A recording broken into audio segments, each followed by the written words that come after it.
Now, Israel's military has said that it airdropped humanitarian aid into the Gaza Strip amid mounting criticism from aid agencies.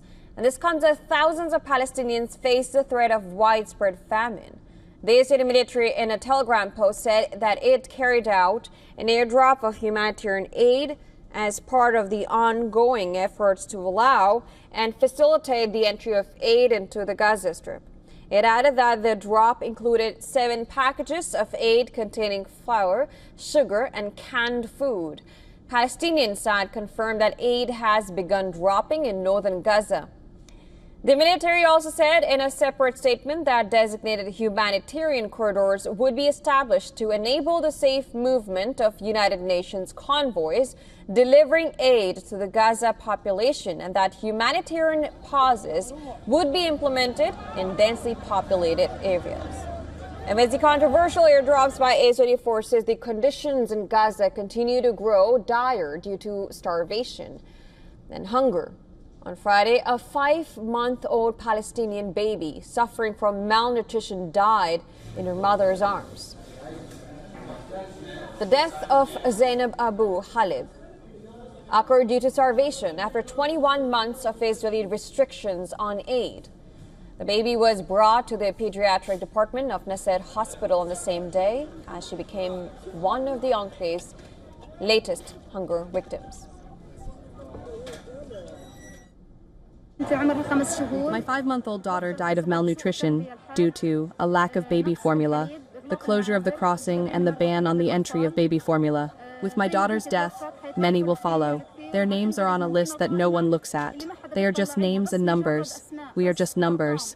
Our children, whom we carried for 9 months and then gave birth to, have become just numbers. According to the latest toll released by the territory's health ministry, Zainab is one of the 85 children to die of malnutrition-related to causes in Gaza in the past 3 weeks, while another 42 adults died of malnutrition-related causes in the same period. Meanwhile, Israeli forces boarded an activist boat trying to reach Gaza with aid on Saturday night. Live-streamed video showed Israeli troops boarding the Handala around midnight local time. Before being intercepted by Israeli troops, crew members of the Handala with pro-Palestinian activist group Freedom Flotilla tried to communicate with the Navy, demanding that they stand down. They also asked for the well-being of every civilian on this boat sailing towards Gaza. Law.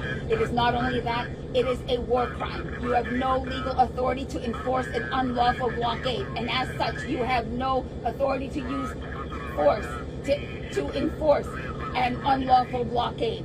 Therefore, we demand that you stand down. You are responsible for the well-being of every civilian on board this vessel. As an occupying... On its X account, the Israeli Foreign Ministry confirmed that the Navy had stopped the vessel, quote-unquote, from illegally entering the maritime zone of the coast of Gaza. According to the statement, the passengers were safe and the boat was on its way to the shores of Israel. The Freedom Flotilla coalition group behind the action said that vessel was carrying humanitarian aid supplies and that it had been, quote-unquote, violently intercepted by the Israeli military in international waters, about 40 nautical miles from Gaza. Parallel to this, Gaza's health authorities have updated the Palestinian death toll in the Gaza Strip, raising it to 59,733, with 144,477 injured since the conflict began in October 2023. The statement further said that in the past 24 hours alone, Israeli military operations in the enclave have claimed 57 lives and injured 512 others, including 29 people who were just trying to access aid. In the meantime, Israeli Defense Forces have announced sweeping changes to its intelligence training, making Arabic language and Islamic studies mandatory for all its officers in the wing. According to reports, the changes come in response to an intelligence failure that occurred around October 7, 2023.